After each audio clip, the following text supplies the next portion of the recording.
Astari. Halo, Halo, Mbak. Aduh, maaf banget ya, Mbak. Aku halo, baru halo, sampai halo. rumah. Soalnya aku kuliah di Depok, tapi aku pulang Hmm, naik kereta di Jakarta rumah aku, Mbak. Iya, Ella, di tempatmu kayaknya sinyalnya nggak bagus ya? Oh, bentar-bentar, Mbak. Saya Atau pindah tempat. nggak, sekarang udah ini sih, udah apa? Udah terlihat lebih jelas. Oke, oke, oke. Sekarang kedengeran nggak ya, Mbak ya? Aku sih suaramu terdengar jelas. Apakah suaraku juga, Ella? Aman, Mbak. Aman. Oke. Adinda Oke, ini oke. ya masih di jalan ya? Eh, Dia masih on the way to Jakarta. masih di jalan. Jadi kayaknya masih Oke. belum join bareng kita, Mbak. Oke, jadi gimana? Hari ini kita ngobrol-ngobrol. Ini kan ngobrol-ngobrol kan? Santai aja, Mbak. Jadi mungkin aku Mhm. perkenalan dulu. Mungkin pertama kalinya juga aku Silahkan. sebagai managing editor di Suara Kebebasan. Perkenalkan nama Mhm. aku sama Mbak, bisa dipanggil Ella dari Suara Kebebasan, bareng Mbak Dinda juga harusnya. Mungkin oke Mbak Era, Mbak Asari dulu deh yang kenalan. Eee, Kenalannya sama oh ya, aku kenalin perkenalkan nama saya Astari Yanuarti. Saya hari ini mau sharing dengan teman-teman di Suara Kebebasan soal bagaimana peran perempuan dalam industri media di Indonesia. Meskipun memang kalau di topik ya, kan di topiknya disebutkan kalau kita akan membahas feminisme dalam industri media. Tapi mungkin saya mau disclaimer dulu di awal bahwa saya perempuan tapi saya bukan aktivis feminisme gitu, maksudnya aktivis yang memperjuangkan hak-hak perempuan yang dalam kategori seperti itu saya tidak masuk ke situ, tapi tentu saja saya sangat concern dengan posisi saya sebagai perempuan dan sebagai jurnalis. Dan uh, kenapa tadi saya katakan di awal karena saya tidak tergabung dalam sebuah organisasi apapun yang secara khusus memperjuangkan soal hak jurnalis perempuan, enggak. Tapi tentu saja sebagai jurnalis selama sebentar saya sudah jadi jurnalis sejak tahun 2000 gitu. Jadi udah hampir 2001 2022 tahun sebagai jurnalis. Saya tentu saja termasuk yang peduli terhadap hak-hak perempuan di dunia media, termasuk di media Indonesia. Seperti itu. Jadi perkenalannya apa lagi Ella untuk ini? Oke, cukup banget sih Mbak Astari. Hmm. Aku, wah, 20 tahun kerja jadi jurnalis, itu Ya, selang-seling atau gimana Mbak? Atau kayak bener-bener jadi full? hmm, sebenarnya kalau mau dihitung dengan pers kampus, dengan jurnalisme di kampus, aku masih lebih lama lagi karena aku kuliahnya di UI Hmm, dan kan ini baru baru peringatan 25 tahun peristiwa 98 ya. hmm, Dari tahun 98 itu aku udah jadi jurnalis. Eh, hmm, dengan kartu pers juga sih waktu itu ngebantu detik.com juga. Tapi sebagai jurnalis kampus yang kan di UI ada namanya Suara Mahasiswa kan, Badan Otonom Pers Suara Mahasiswa. Aku wartawan di situ, hmm, jurnalis di situ. Kemudian ya setelah lulus kuliah meneruskan karir jurnalistik di waktu itu mulainya aku dari sebentar, aku mulai dari Republika dulu, itu koran. Sekarang Republika nggak ada bentuk koran fisiknya, tinggal bentuk online seperti kebanyakan media sekarang kan berubah menjadi online ya. Banyak banyak itu tren global di seluruh seluruh dunia yang juga diikuti di Indonesia, berubah wujud gitu. Nama medianya tetap eksis tapi wujudnya berubah. Nah, jadi dulu Republika, kemudian ke Investor Daily, itu koran juga yang kemudian pindah ke majalah Gatra. Nah, sampai tahun 2010 itu saya jadinya banyak di media lokal, media nasional maksud saya, media yang eh, didirikan oleh di Indonesia dan melayani publik Indonesia. Sejak 2010 sampai sekarang saya lebih banyak di media asing. Jadi uh, dari 2011 ya, itu 2010 juga sih, maaf 2011 itu saya di Asahi Shimbun itu koran berbahasa Jepang yang kantor pusatnya di Jepang, di Tokyo, tapi punya biro di Jakarta dan saya bekerja di biro Jakartanya, tentu saja bukan di Tokyonya. Setelah itu juga sampai sekarang juga masih bukan lagi jurnalis tetap di Asahi Shimbun, tapi masih jadi kayak kalau ada project di sana bisa bantu-bantu. Selain itu, selain di jurnal di Asahi Shimbun, saya juga apa ya banyak jadi stringer membantu di media-media asing lain. Nah, selama 3 tahun, 5 tahun terakhir, sorry, 5 tahun terakhir juga saya juga jadi koresponden di media Thailand. Aduh, ngomongin Thailand tuh nanti kita jangan ngomongin sampai ngomongin semalam yang ramai banget gara-gara final Indonesia Thailand. Kebetulan saya memang menjadi koresponden di radio MCOT, itu salah satu jaringan media besar di Thailand sejak 5 tahun yang lalu. Tapi saya tidak bekerja untuk yang global, maksudnya fokus di radionya dan programnya juga khusus program Good Morning ASEAN. Jadi itu program berita untuk list, nah, target pendengarnya itu adalah ASEAN. Gitu, Ella. Jadi itu gambaran singkatnya sih. Jadi nanti kalaupun misalnya saya sharing soal bagaimana peran perempuan dalam jurnalistik ya akan banyak mengacu pada pengalaman saya pribadi gitu. Dan juga yang saya ketahui soal industri. Jadi gambaran soal secara nasional bagaimana kondisi perempuan dalam jurnalisme. Kalau misalnya mau kita kaitkan dengan feminisme ya, ya iya sih feminisme.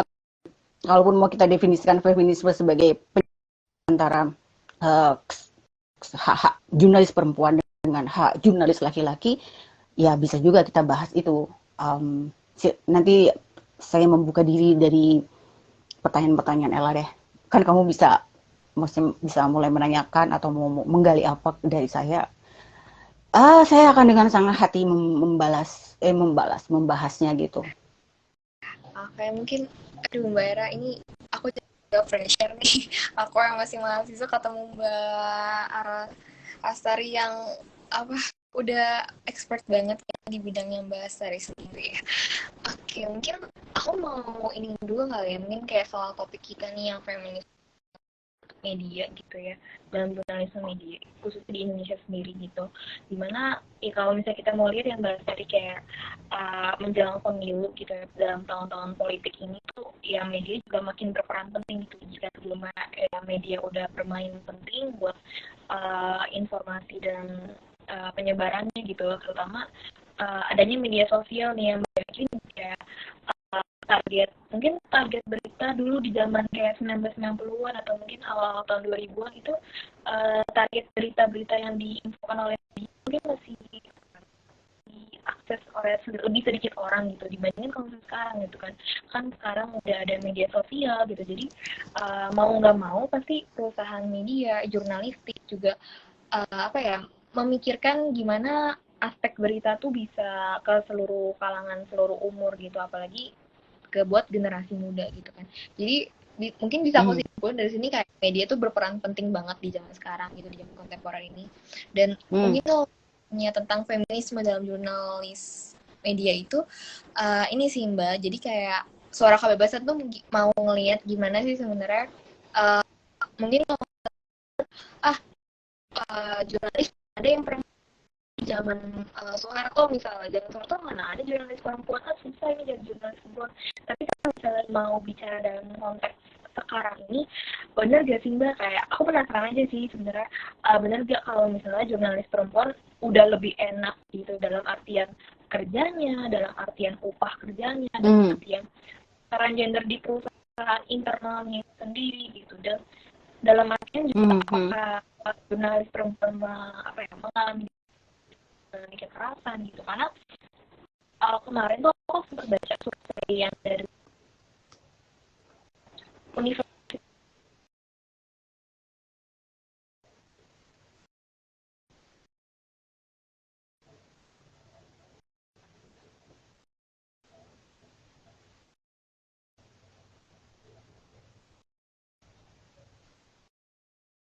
perempuan gitu, dan jadi konteks jurnalis perempuan dalam hidup saat ini iya gimana misalnya jam upah kerja, diskriminasi, terus apakah isu-isu yang dibawakan oleh jurnalis perempuan atau jurnalis laki-laki itu berbeda, ada yang dibedakan dalam perilaku-perilaku dari atasannya gitu. Mungkin itu dulu sih Mbak yang aku penasaran, pengen aku tahu dari Mbak Astari. Oke, menarik ya yang tadi Ella sampaikan. Kalau misalnya kita lihat dari data aja, kan dari kemarin kan pas Hari Pers Nasional bulan Februari 2023 itu diumumkan bahwa jumlah jurnalis di Indonesia itu mencapai 235.000 wartawan dari 47.000 media. Mayoritas dari 47.000 jenis media itu 43.000-nya atau sekitar 91% adalah media online. Dan kalau misalnya dari data besar itu, kalau kita tarik lebih kecil, berapa sih jurnalis perempuan di Indonesia? Nah, ini persoalannya, karena di data itu tidak disebutkan jurnalis perempuannya ada berapa, jurnalis laki-laki ada berapa. Kalaupun kita mau mengacu data yang paling yang bisa kita ada hanya sedikit penelitian yang memberikan data statistik ke kita berapa total jurnalis perempuan dari 235.000 wartawan di Indonesia. Cuma kalau kita mau bilang dari penelitiannya Aji, tapi itu data udah lama banget, tahun 2012, itu 10 tahun yang lalu, berdasarkan penelitiannya Aji, jadi bukan sensus ya, jadi penelitian dari anggotanya Aji sendiri, dan wawancara dengan jurnalis-jurnalis perempuan tahun 2012, didapatkan angka jurnalis perempuan itu 20% lah dari total keseluruhan jurnalis di Indonesia. Kalau itu kita pakai untuk data yang sekarang, kan berarti jumlah jurnalis perempuan itu ya 20% dari 235 itu berapa? 40.000 ya? 40.000 ya, sekitar 40.000-an. Banyak sekali sih kalau kita lihat angkanya. Nah, kalau misalnya kemudian dibahas, jadi sudah seberapa sejahterakah jurnalis perempuan di Indonesia, dan sudah seberapa equal, setarakah perlakuan jurnalis perempuan di Indonesia dibandingkan dengan jurnalis laki-laki? Ya mungkin kalau bisa disimpulkan, jawabannya ya belum sepenuhnya setara dan belum sepenuhnya sejahtera.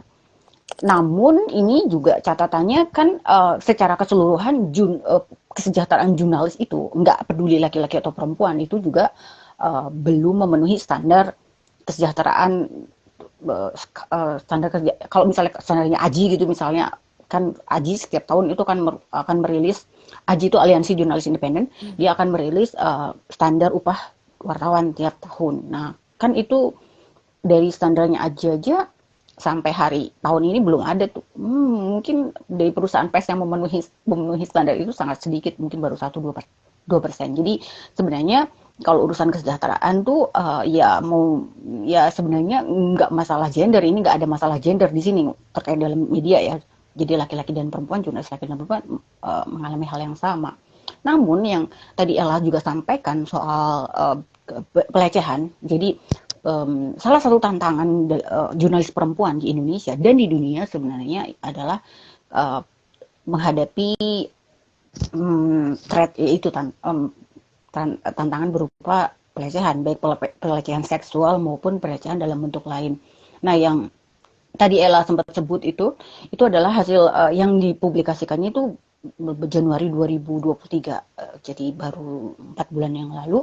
Itu lihat penelitiannya dari surveinya itu dari survei Aji, memang menyebutkan bahwa 82% jurnalis perempuan di Indonesia yang disurvei menyatakan mereka pernah mengalami kasus pelecehan di semasa kerja mereka, dalam durasi mereka bekerja sebagai jurnalis. Nah, ini saya coba sampaikan juga ke teman-teman yang di Facebook. Jadi kalau yang di survei yang dilakukan oleh Aji ini, total jumlah respondennya itu berapa? 704 responden atau 82%, 82,6% atau sekitar 704 responden pernah mengalami kasus kekerasan seksual. Sementara yang tidak mengalami itu 17,4 atau 148 responden. Itu menurut surveinya Aji. Sebelumnya juga ada survei tahun 2021 dengan jumlah responden yang lebih besar, 1.200 jurnalis perempuan di Indonesia. Ya kalau kita uh, bandingkan dengan angka yang tadi saya sebutkan, sekitar 40 ribuan jurnalis perempuan di Indonesia, ya memang masih sedikit yang jadikan yang menjadi responden ya. Tapi tetap aja apapun itu sedikit itu jadi pegangan kita kan. Data itu kan bisa menjadikan bahasan kita juga. Di penelitian sebelumnya tahun 2021 angkanya malah lebih tinggi ya, bukan hanya 82% tapi 86% jurnalis perempuan Indonesia mengaku pernah mengalami setidaknya satu kali kekerasan seksual dan kekerasan dalam bentuk lainnya. Karena kalau saya lihat jenis kekerasannya yang kemudian ditanyakan ke jurnalis itu tidak seluruhnya itu memang berkaitan sama kekerasan seksual. Karena misalnya itu kan yang paling banyak itu kan kekerasan, kalau yang penelitiannya Aji yang terbaru yang saya ngutip 2023 yang diumumkan Januari kemarin, itu pertama itu body shaming olok-olok bentuk tubuh gitu. Jadi sebenarnya ini tidak hanya dialami oleh perempuan, oleh jurnalis perempuan, tapi ini berlaku umum karena laki-laki, ya anak-anak kecil lah, kalau kita lihat sendiri di kehidupan kita sehari kan dari kecil kan, mau perempuan laki-laki, kalau dia gendut ya pasti ya itu gendut aja udah, mungkin ketika istilah gendut aja itu udah jadi wah body shaming lo karena lu bilang gendut gitu kan, harusnya mungkin berat badannya lebih kan. Sekarang kan jadi banyak kata-kata yang harus diperhaluskan supaya nggak kena istilah body shamingnya itu. Di penelitian yang terbaru itu mayoritas jurnalis perempuan mengalami kasus itu, sekitar 59% dari total responden menyatakan pernah menerima pelecehan dalam bentuk body shaming. Kemudian pelecehan yang kedua itu dalam bentuk catcalling gitulah. Ya itu juga nggak spesialisasi jurnalis ya. Maksudnya perempuan di Indonesia mengalami, ya itu memang tantangan besar karena memang perlu edukasi juga di masyarakat bagaimana catcalling itu termasuk salah satu bentuk pelecehan. Karena itu kayak udah jadi budaya gitu loh. Kalau kita lagi jalan di jalanan aja tuh pasti di sweet-sweetin gitu kan, atau ya pasti ya mungkin kamu pernah ngalami ya kalau itu. Tapi kan saya bilang kalau misalnya saya masuk ke dalam responden penelitian ini, karena kebetulan saya tidak masuk ke dalam penelitian ini, tapi kebetulan saya termasuk bagian dari 17,4% tadi dari responden yang menyatakan tidak pernah mengalami kekerasan seksual selama menjalani 20 tahun karir saya sebagai jurnalis.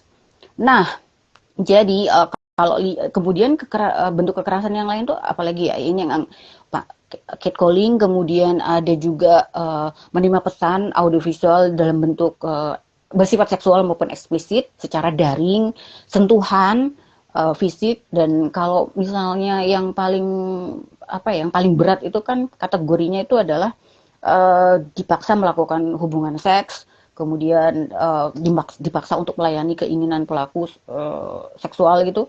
Itu ada, tapi memang sedikit sih jumlahnya, hanya 2%. Ya bukan hanya jumlahnya 2% atau 5%. Jadi ya sesedikit apapun itu kan tetap itu realitas ada. Gitu Ella. Wah, oke. Banyak banget insight ya. Hmm. Kayak ya udah, berarti ternyata berdasarkan data sampai sekarang pun ya jurnalis perempuan masih mendapat kekerasan ya Mbak ya. Kayak kesetaraan gender emang belum sepenuhnya terwujud dalam dunia jurnalisme itu. Terus juga ya nggak, akhir-akhirnya ya nggak cuma perempuan aja gitu, tapi jurnalis secara keseluruhan ya Mbak, yang mendapat ya, kalau misalnya pekerjaan jurnalis tuh kadang juga masih diremehkan gitu loh Mbak. Kalau misalnya kayak kita ngomong nih, gue mau deh cita-cita gue jadi jurnalis nanti yang reporter, pasti nanti bilangnya apaan sih jurnalis, pekerjaan remeh, apa sih itu, gajinya kecil gitu. Itu kan mungkin ya bukan tertuju ke perempuan aja, cuma ya jurnalis secara umum gitu loh Mbak. Jadi deh ya ini sih maksudnya concern dan prihatin juga buat masyarakat Indonesia gitu. Padahal ya balik lagi gitu, padahal kan jurnalis dan industri media itu beneran berperan penting dalam ya kita mengolah informasi pasti dari berita gitu, pasti dari media. Mungkin aku mau nanya sih Mbak, kalau misalnya dari pengalaman Mbak Astari sendiri, kira-kira buat jurnalis perempuannya itu sebelum masuk ke perusahaan berita atau perusahaan media itu ada Mm-mm. edukasinya gitu gak ya Mbak? Kayak ada Mhm. pemberdayaannya untuk jurnalis perempuan gitu atau jurnalis secara keseluruhan gitu Mbak? Kalau standar media yang media berita atau ya standar perusahaan media yang benar, yang profesional, setiap ada rekrutmen itu pasti dilanjutkan dengan pelatihan. Itu standar dasar sebenarnya di setiap perusahaan media yang profesional. Meskipun mm, nanti kemudian kalaupun kita sudah sampai di tahap oke, kalau kita mau pakai pakai statistik gitu dari 200 dari tadi 47.000 media di Indonesia itu berapa persen sih yang menerapkan standar resmi itu. Jadi kalau menerima calon jurnalis kemudian sebelum mereka menjadi jurnalis itu perusahaan media punya kewajiban untuk melakukan pelatihan secara umum ya, tidak dibedakan bahwa jurnalis perempuan atau laki-laki. Dan menurut saya itu malah bagus, artinya kan bahwa kita sebagai perempuan ketika akan melamar pekerjaan sebagai jurnalis dilakukan sama. Jadi tidak dikhususkan, oh ya karena kamu perempuan jadi kamu mesti ikut pelatihan tersendiri atau pelatihan tambahan. Itu di awal itu bagus kalau disamaratakan. Mungkin memang nanti pembahasannya ketika kita sudah jadi jurnalis, kemudian yang teman-teman yang jurnalis perempuan itu akan mengikuti pelatihan tambahan gitu, misalnya soal bagaimana sekarang kan udah mulai banyak ya concern terhadap bagaimana melindungi perempuan dari kasus pelecehan seksual, jadi ada pelatihannya sendiri gitu kan, atau ada juga kalau nggak ikut pelatihan diberikan modul, jadi kita pelajari sendiri bagaimana kita bisa melakukan tindakan-tindakan pencegahan untuk melindungi diri kita dari menjadi korban kekerasan seksual saat menjalankan tugas sebagai jurnalis. Nah, tadi kembali ke pelatihan untuk profesi jurnalisme, yaitu wajib dilakukan oleh setiap media perusahaan pers di Indonesia. Kalau kalau balik ke realitasnya, tentu saja tidak semuanya melakukan, karena itu kan lagi-lagi itu kan butuh duit, butuh dana. Tidak semua perusahaan media memiliki ya mungkin mereka memiliki dana juga, tapi tidak semuanya merasa bahwa itu penting gitu, pelatihan di awal untuk seluruh jurnalis yang mereka terima. Jadi ada yang kemudian memutuskan, oke pelatihannya tuh langsung diterjunin ke lapangan gitu. Jadi nggak di kelas dulu, langsung ya udah suruh belajar sendiri di lapangan. Terus nanti belajar di lapangan, nanti ketika mereka submit mengumpulkan beritanya, kemudian mengumpulkan bukan beritanya, mengumpulkan ya kan nggak harus jurnalis kan nggak harus menulis kan, bisa juga dengan reportase yang TV misalnya anchor, atau kemudian radio, atau juga misalnya jurnalis foto kan dia foto ya, bukan bukan teks narasi gitu. Jadi nanti kemudian setelah diterjunkan di lapangan gitu ya udah barulah itu uh, pengajarannya itu langsung, misalnya ada yang salah-salah, ada yang seperti itu, tapi itu tidak ideal karena harusnya tetap melalui pelatihan secara khusus. Kayak untuk kan tiap media juga punya punya karakteristik masing-masing juga kan, jadi itu yang harus diperhatikan oleh perusahaan media, bahwa ya mereka perlu juga kan memberikan um, pemahaman kepada calon karyawannya, dalam hal ini jurnalis-jurnalis muda, bagaimana karakteristik media mereka, kemudian apa um, yang menjadi prioritas dari perusahaan mereka, seperti itu. Karena tetap beda-beda, tiap media kan pemegang sahamnya beda. Kemudian kalau kita mau bilang dari aliran politiknya beda, meskipun kita harusnya secara teori dan secara kode etik kita harus netral, tapi dalam praktiknya kan tiap perusahaan media itu mempunyai kecenderungan-kecenderungan yang tertentu gitu. Gitu ya lah. Oke, oke berarti mungkin ya pelatihan itu ada, cuma mungkin Hmm. dalam praktiknya kita belum tahu semuanya apakah udah mempraktikannya itu dengan ideal dan apakah juga udah inklusif ke semua jurnalis juga gitu. Mungkin itu yang Hmm. jadi tantangan kali ya Mbak ya di perusahaan media masa kini di Indonesia gitu.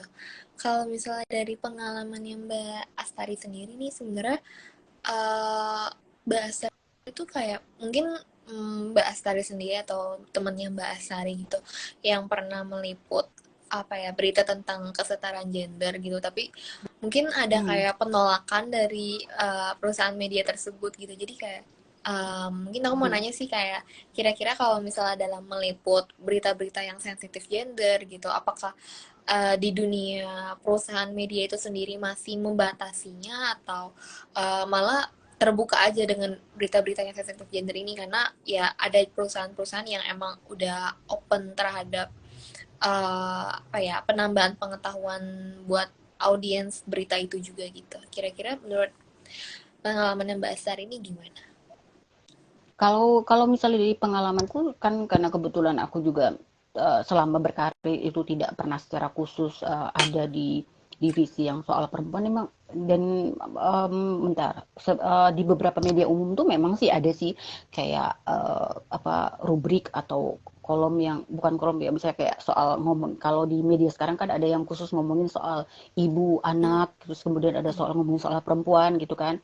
Tapi kalau di mediaku dulu, sebentar aku ingat-ingat, kami, aku yang pernah bekerja itu tidak ada yang secara khusus, desk khusus perempuan sih ya. Karena kan media yang pernah aku bekerja itu kan yang di lokal, apalagi yang di internasional, itu kan iya media media umum gitu. Jadi aku memang tidak pernah secara khusus ada di desk yang soal perempuan. Tapi justru di situ saya merasa ya disitulah salah satu bentuk bagaimana perempuan sebagai jurnalis dengan laki-laki sebagai jurnalis bisa memiliki kontribusi dan prestasi yang sama gitu. Jadi justru aku melihat dengan kita perempuan-perempuan jurnalis yang tidak ada di desk perempuan itu kan jadi kan kita bekerja secara menunjukkan profesionalis kita setara kan. Kita tidak menduduki sebuah posisi menerima tugas atau menjalankan tugas bukan berdasarkan karena kita seorang perempuan tapi ya karena memang tugas itu berlaku tidak memandang gender tidak memandang jenis kelamin juga. Jadi kalau kemudian kayak liputan-liputan khusus soal kesetaraan gender, ya seperti tadi aku bilang kan aku bekerja bukan di media-media yang uh, kan saat ini kan sudah ada kan media-media ya media dalam mau bilangnya gimana ya media tapi juga sekaligus aktivis gitu. Jadi media itu memang tujuannya adalah memperjuangkan hak-hak perempuan. Jadi ya, otomatis dia liputannya media tersebut akan banyak meliput soal isu-isu yang terkait dengan kesetaraan gender. Tidak hanya di media, di kehidupan kita sehari-hari. Kebetulan aku tidak di media yang seperti itu. Jadi kalau misalnya ditanya, jadi bagaimana? Ya kalau di kami media umum ya nggak ada perlakuan khusus gitu untuk perempuan. Gitu. Jadi karena perempuan kamu makanya tanya soal perempuan-perempuan aja enggak. Justru itu bagus kan? Maksudnya kalau dalam konteks kalau kita mau ngebahasin soal kesetaraan gender antara perempuan dan laki-laki itu justru ideal karena kita menjalankan tugas bukan dilihat sebagai berdasarkan gender kita, tapi lebih ke skill kita apa yang kita punyai bukan karena gender gitu. Dan bahwa benar yang Ella bilang tadi bahwa ya kan berarti tapi tetap ada kan yang harus menyuarakan soal masalah-masalah gender. Iya tentu saja itu harus tetap harus ada. Sama juga seperti kita menyuarakan banyak banyak kan isu-isu penting di dunia itu kan banyak sekali gitu.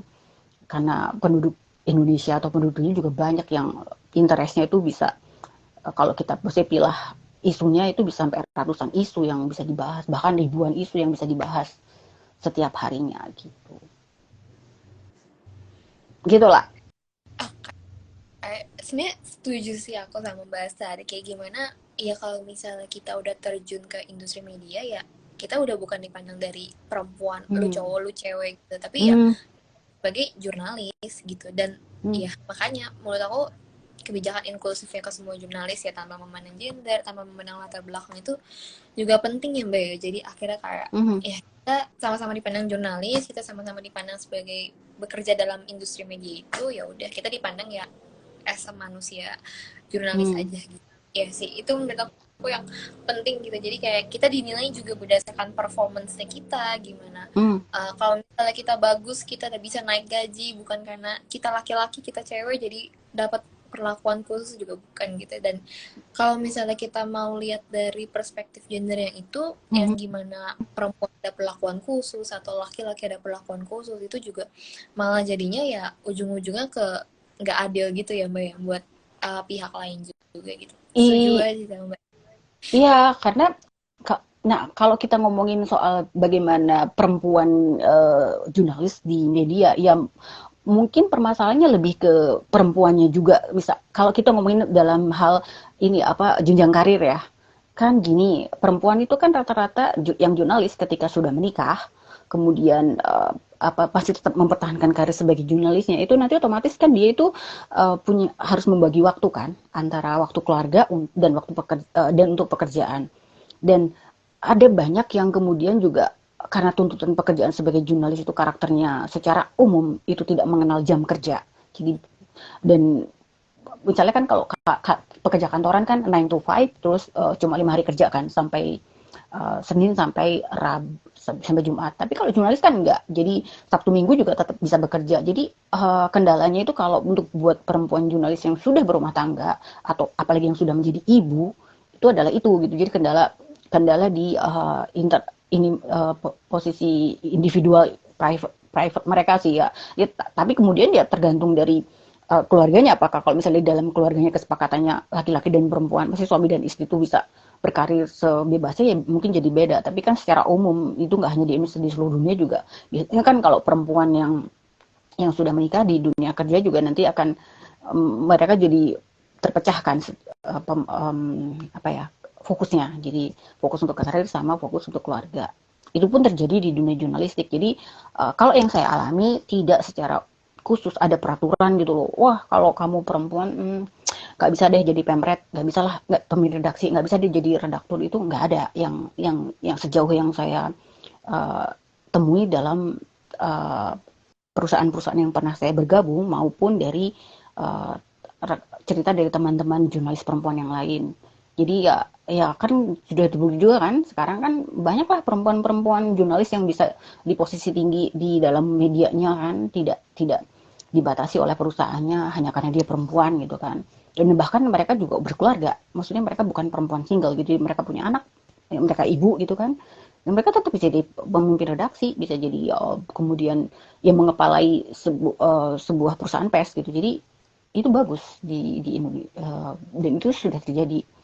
Dan soal tadi juga yang dan apa ya spesialisasi atau pengkhususan pada perempuan itu di dunia pers juga masih terjadi misalnya kalau kita mengikuti perlombaan-perlombaan jurnalistik gitu kan selain menurut saya itu malah justru menguntungkan sebagai perempuan ya karena kita bisa berkompetisi secara umum bersama dengan para jurnalis laki-laki jadi kategorinya umum gitu kan tapi biasanya di beberapa kompetisi itu ada kompetisi ada penghargaan khusus untuk jurnalis perempuan ya itu makanya bilang itu pengkhususan yang menguntungkan buat jurnalis perempuan karena saya termasuk yang pernah mendapatkan itu gitu jadi iya itu dan itu masih sampai saat ini tuh di Indonesia dan di seluruh dunia itu masih ada masih diberlakukan gitu penghargaan khusus untuk jurnalis perempuan itu kan menurut saya itu ya pengkhususan dan menguntungkan sih buat perempuan dalam jurnalisme kalau kita kemudian nggak hanya dalam bentuk kompetisi jurnalistik ya, ketika kita mau mengikuti program-program pelatihan gitu, beasiswa-beasiswa atau kelas-kelas jurnalistik itu juga terutama yang sifatnya kompetitif itu biasanya kalau itu didanai oleh negara kita ngomongin di luar Indonesia dari negara-negara asing gitu kan mereka biasanya di dalam kategorinya juga ini menunjukkan prioritinya jadi ada priority listnya itu jurnalis sorry perempuan ini kita ngomongin konteksnya khusus kelas jurnalis kemudian pelatihan jurnalisme itu ada itu seperti itu dan itu sendiri saya sebagai jurnalis perempuan udah pernah berapa kali mendapatkan scholarship yang seperti itu gitu jadi yang dia punya di dalam waktu pengumuman rekrutmennya gitu maksudnya Itu disebutkan bahwa mereka bukan mencari ya, memberikan prioritas pada yang perempuan, kemudian tinggal di mana kan bisa ada kan dari sisi gender, kemudian dari sisi mereka tinggal di mana, terus uh, Indonesia Timur misalnya, atau yang kemudian mengalami uh, keterbatasan yang lain. Sampai saat ini masih ada sih model-model seperti itu ya. Ketika itu masih ada ya berarti memang di secara umum masyarakat dan di publik masih melihat memang belum ada kesetaraan. Itu juga realitasnya gitu ya. Oke. Berarti mungkin kalau misalnya aku lihat gitu ya dari adanya perlombaan, terus Mbak Astari Mm-mm. juga pernah menang salah satu perlombaan jurnalis itu, dan itu menurut aku keren banget. Dan apa ya, pemberian penghargaan kepada perempuan itu juga menurut aku juga salah satu menunjukin kalau industri media pada saat ini kayak lebih peduli gitu terhadap keterlibatan jurnalis perempuan itu sendiri gitu, karena dengan adanya penghargaan, karena ada dengannya pemberian perlombaan-perlombaan itu ya otomatis pasti mendorong keterlibatan si jurnalis perempuan gitu guys sih Mbak, kayak Hmm. ya jurnalis perempuan merasa oh kehadiran dia diakuin, oh apa ya, kepintaran dia, kecerdasan dia, kontribusi dia Hmm. terhadap media diakui dan bisa di apa ya, ya balik lagi imbalannya, bisa mendapat penghargaan, bisa Hmm. mendapat bantuan dana dan sebagainya gitu. Dan menurut aku itu beneran apa ya, kebijakan yang bagus banget, yang progresif banget, terutama di industri media Indonesia saat ini gitu. Dan aku bahkan Hmm. baru tahu ada perlombaan buat jurnalis perempuan loh Mbak. Karena Uh, aku hmm. Hmm. iya, sorry. Ya itu ya betul, sebenarnya udah lama banget lagi kan kita Mm, dari zaman penjajahan Belanda juga jurnalis perempuan tuh udah eksis. Memang lagi-lagi dari sisi jumlah tentu saya sedikit karena kan itu kan juga berlaku umum di seluruh jenis pekerjaan yang lain. Ada jenis pekerjaan yang mayoritas laki-laki, ada jenis pekerjaan yang mayoritas perempuan. Kebetulan, aku bilang sih kebetulan jurnalisme itu dari dulu kala juga itu kan memang dominasinya laki-laki. Baru makin banyak jurnalis perempuan tuh kayaknya karena bentuk online ini juga makin banyak juga sih. Masih jenis medianya yang online tuh membuka peluang pada perempuan-perempuan untuk menjadi jurnalis lebih tinggi dibandingkan sebelumnya. Tapi kalau soal dari zaman penjajahan Belanda, jurnalis perempuan yang aku ingat ya, SK Trimurti Herawati dia, dua jurnalis perempuan dari masa penjajahan Belanda ini ya pahlawan nasional kita juga, itu dijadikan penghargaan sampai hari ini, mm, menjadi penghargaan untuk jurnalis perempuan di jenis penghargaan yang berbeda tentu saja.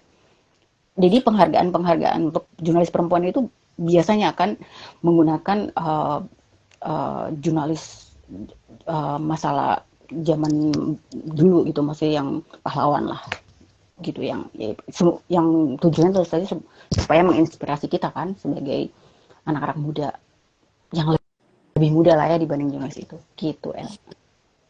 mungkin emang lebih baru baru lebih intens tuh pas masa-masa kini kali ya, kayak Mbak Hmm. baru kedengeran jurnalis perempuannya, baru kelihatan nih jurnalis perempuannya ada banyak di bagian media juga, ternyata itu baru kelihatannya tuh mungkin pas masa-masa sekarang kali ya Mbak ya. Mungkin ini karena waktunya udah mau jam 9 juga Hmm. Mbak, kayak Iya, iya, nggak iya. juga waktunya.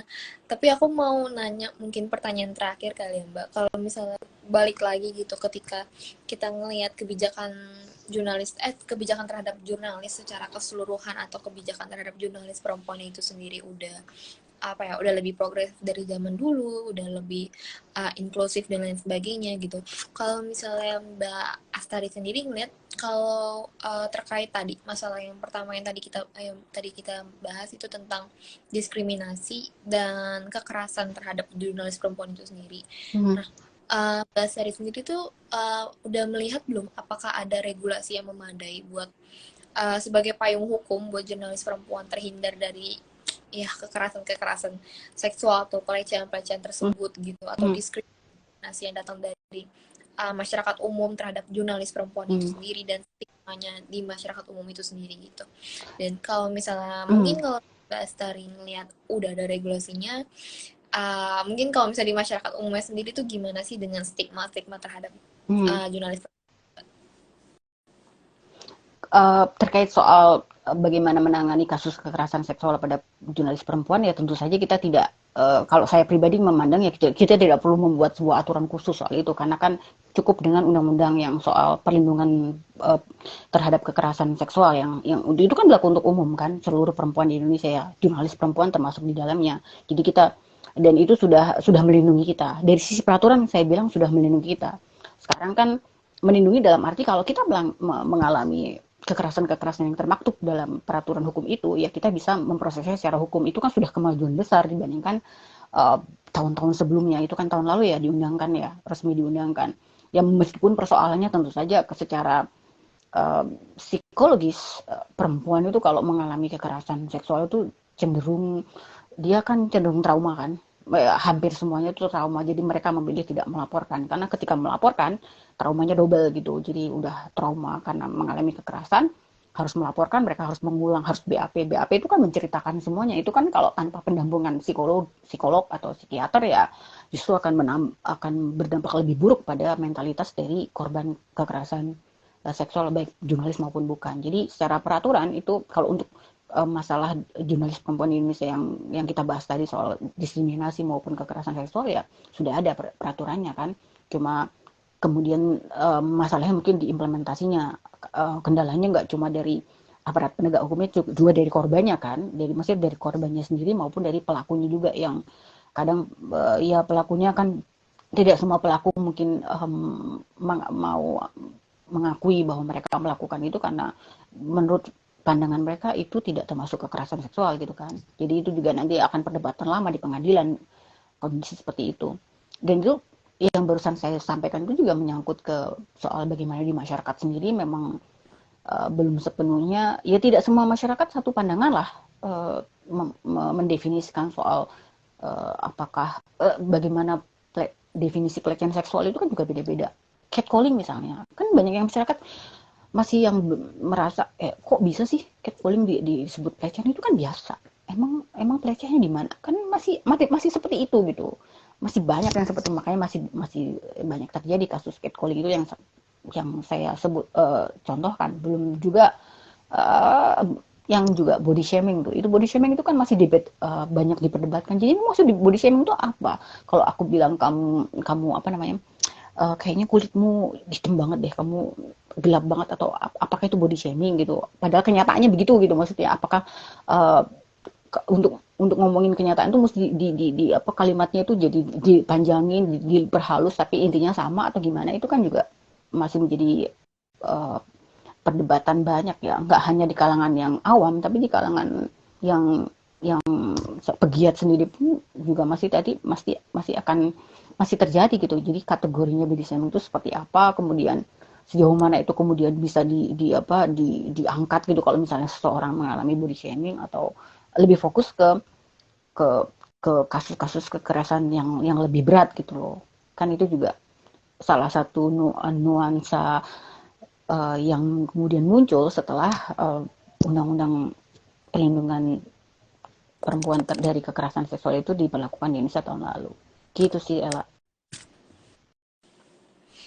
Oke, makasih banyak nih Mbak Astari udah sharing-sharing ke kita, ke Suara Kebebasan, peserta-peserta yang dari tadi join, tentang gimana sih sebenarnya realitas di lapangan kerjanya itu sendiri, tentang sebagai jurnalis perempuan dalam industri media di Indonesia. Apalagi Mbak Astari udah lumayan berapa tahun Mbak tadi? 20 tahun ya Mbak ya, hampir 20 tahun bekerja di sebagai jurnalis perempuan di industri media Indonesia. Dan wah, itu pengen aku tepuk tanganin sih Kak, beneran keren gitu Mbak.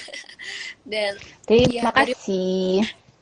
dari pengalaman itu ya aku juga banyak belajar dari Mbak Astari. Tadi aku baru tahu, oh kalau misalnya jurnalis perempuan tuh gini gini gini, oh kalau misalnya jurnalis perempuan tuh ternyata masa-masa sekarang pun ya masih mengalami berbagai tantangan kayak kekerasan, diskriminasi gitu. Dan ya mungkin nggak cuma jurnalis perempuan aja yang harus jadi concern kita, tapi jurnalis secara keseluruhan itu ya yang harus jadi ya concern terutama buat perkembangan industri media kita menjadi lebih baik gitu ya Mbak, kira-kira di Indonesia gitu. Karena Betul. balik itu kayak gak cuma perempuan tapi semua jurnalis, semua laki atau perempuan ya semuanya juga berkontribusi terhadap media berita kita, informasi yang kita Hmm. dapat sampai pun juga dapatnya dari jurnalis-jurnalis itu gitu. Jadi ya bukan cuma mendorong jurnalis perempuan aja, cuma ya kesejahteraan seluruh jurnalis ya harus kita dorong dan kita perhatikan gitu oleh pemerintah gitu ya Mbak ya.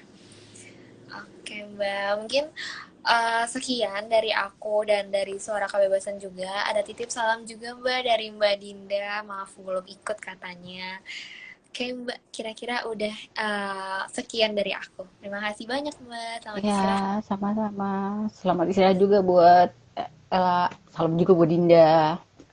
Makasih.